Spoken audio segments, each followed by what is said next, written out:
Welcome back, Bulldogs. It is Monday, May 18th. Today we are going to learn about volume and surface area of cones and cylinders. At the end of today's lesson, I'm going to ask you to complete a lesson check quiz so that I know you are watching the videos and understanding the material I've been going through with volume and surface area. The problems are basic. It's very straightforward. It's a quick multiple choice quiz worth 10 points to make sure we're all on track with these ideas. On Wednesday, we will talk about volume and surface area of a sphere.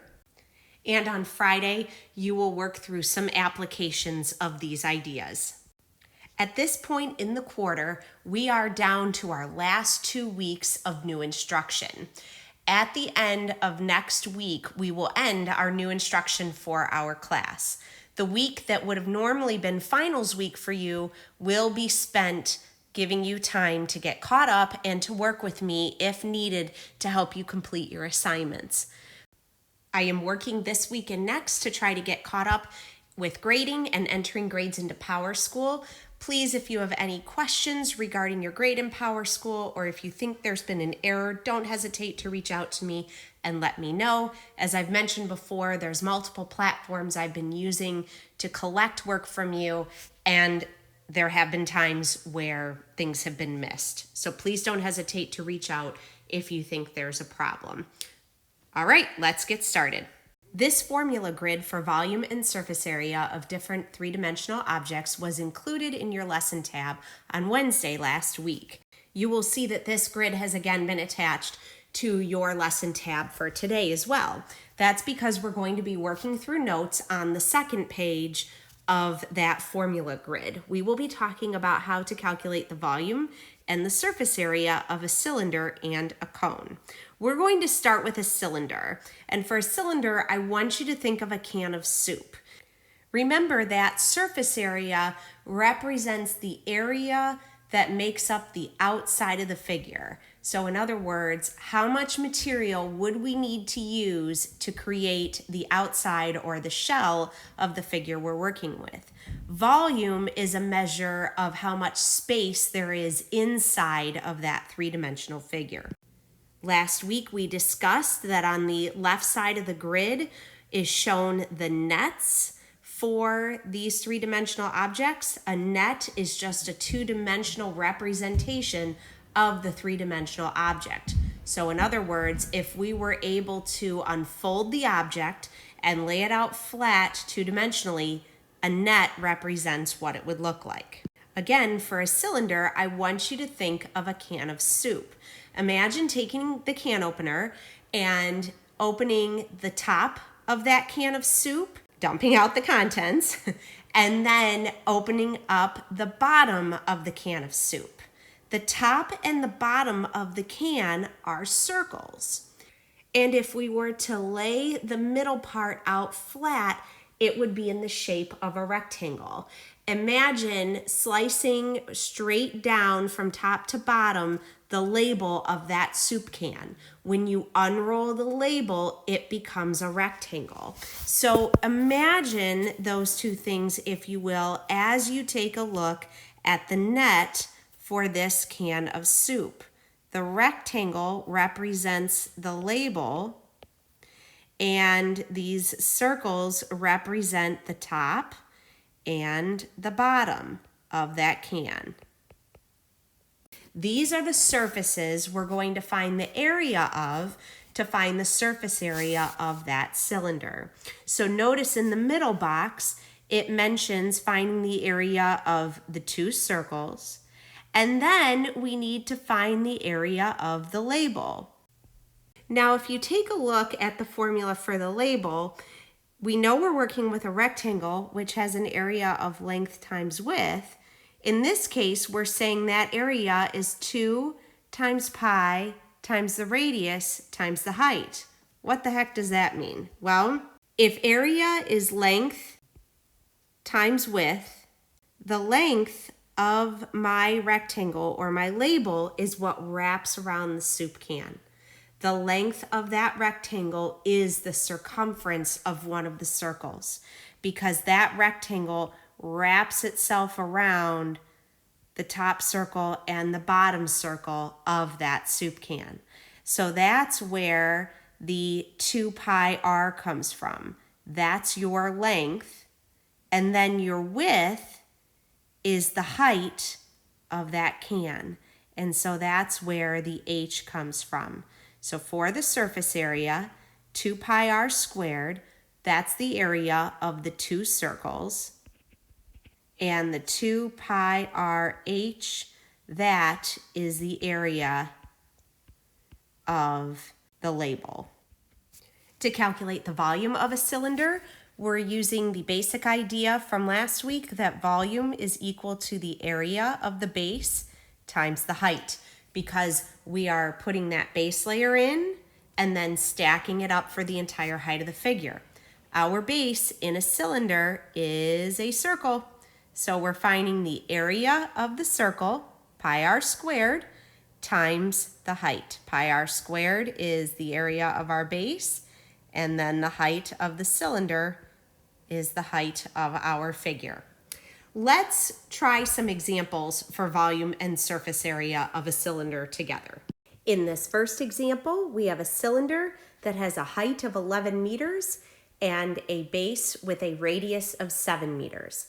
If we're calculating the surface area, remember we've got two circles plus a label. This label is in the shape of a rectangle. So to find the area of the two circles, we have 2 pi times the radius squared. To find the area of the label, remember that the length is the circumference of one of the circles, one of those bases. So 2 pi times the radius, and the width is the height of our figure. So plus 2 pi times the radius times the height. Now all we have to do is plug in our values for the radius and the height of this cylinder. We have 2 pi times 7 squared. That will give us the area of both circles, plus 2 times pi times 7 times 11.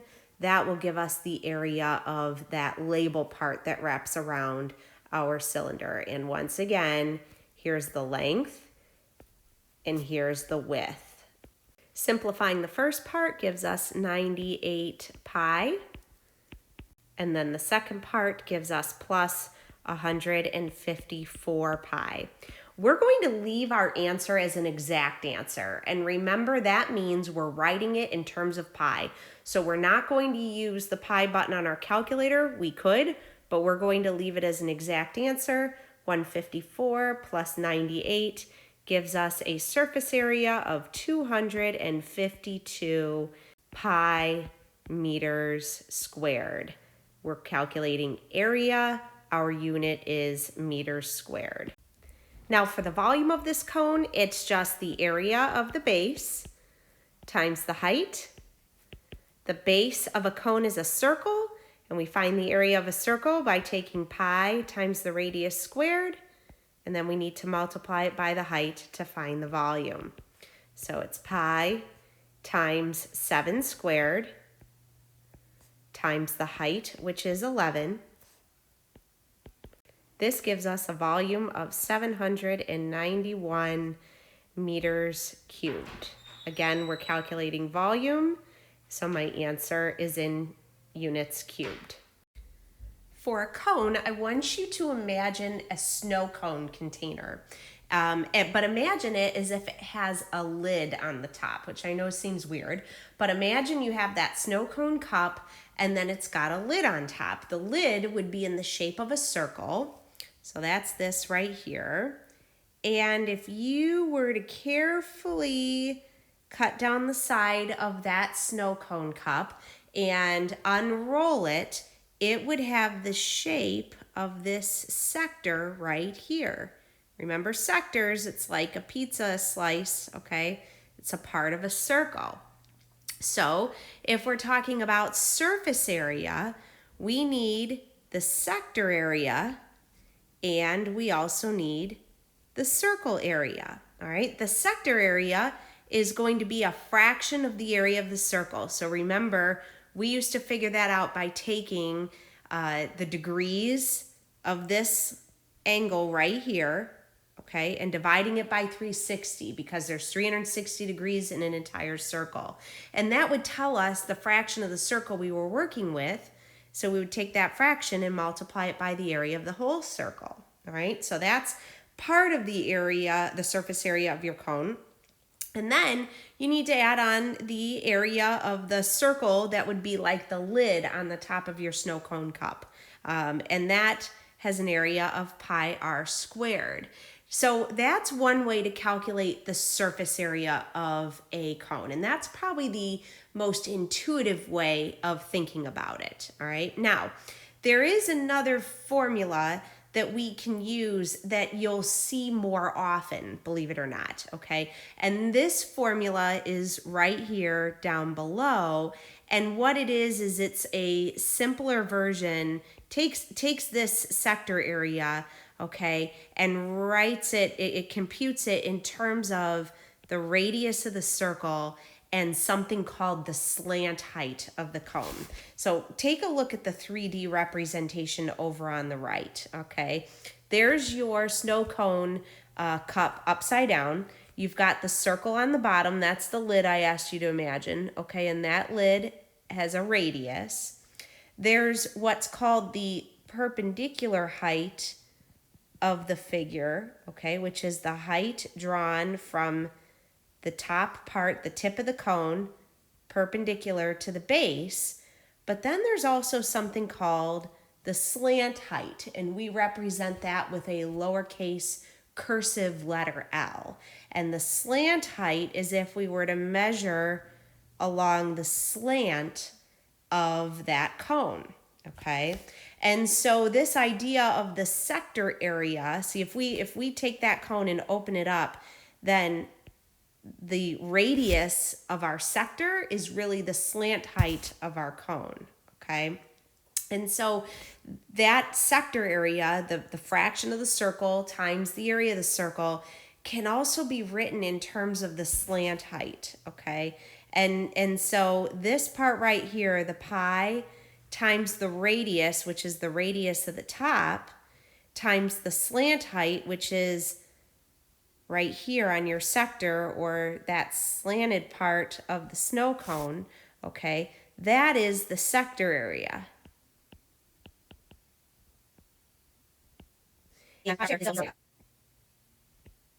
Okay, so if you're ever given the degree measure for that sector, you can use the formula part of the circle and multiply that by pi r squared. That'll give you the sector area right here. And then you can add on the circle area down below. But if you ever don't have that, you can still find the sector area by taking pi times the radius of the circle, this right here, times L, which is the slant height, or the measurement going down the side of that snow cone cup. And that's how we would find the surface area of a cone. How do we find the volume of a cone? Well, because this figure is not a prism, okay? Cylinders are actually a type of prism because they have two bases that are parallel to each other and the same size. A cone only has the one base, the circle. So we figure that out a little bit differently, okay? And the volume is 1/3 pi r squared times the height, okay?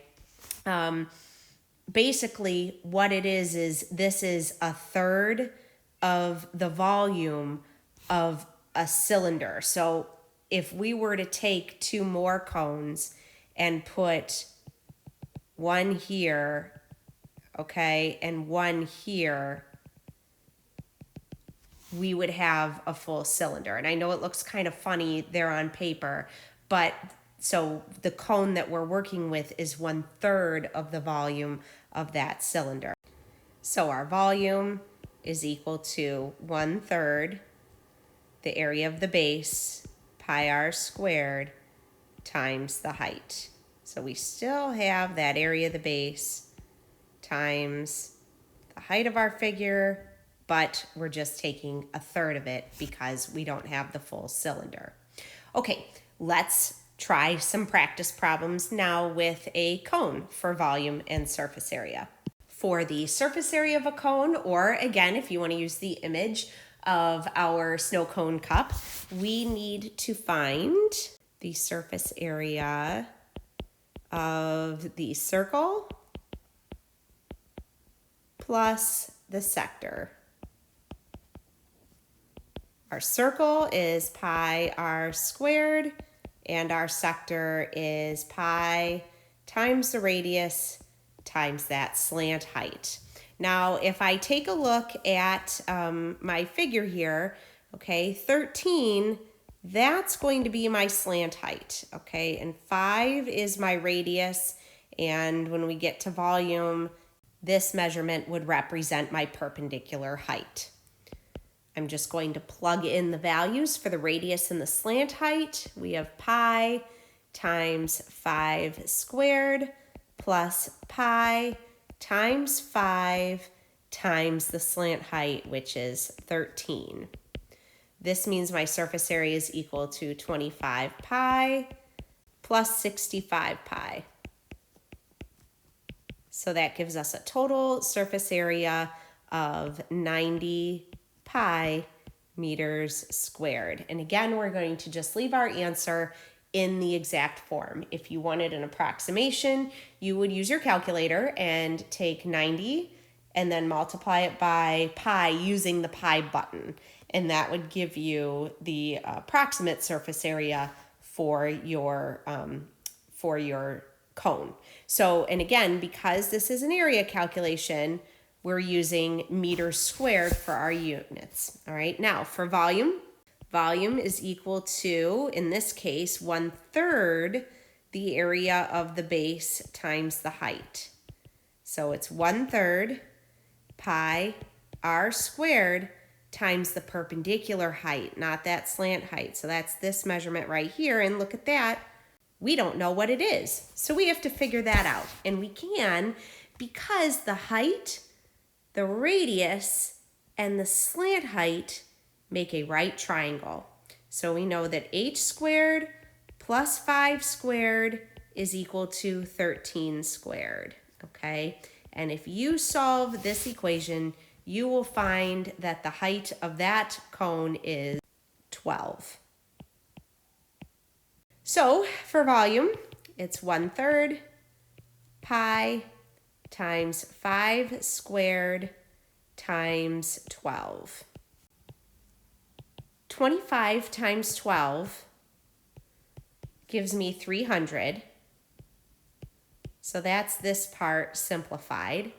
Now, multiplication is commutative, so at this point, I can think of multiplying by 1/3 as dividing by 3, and I can combine these two parts together. 1/3 of 300 is 100 pi, and my units, because I'm talking about volume, are going to be meters cubed.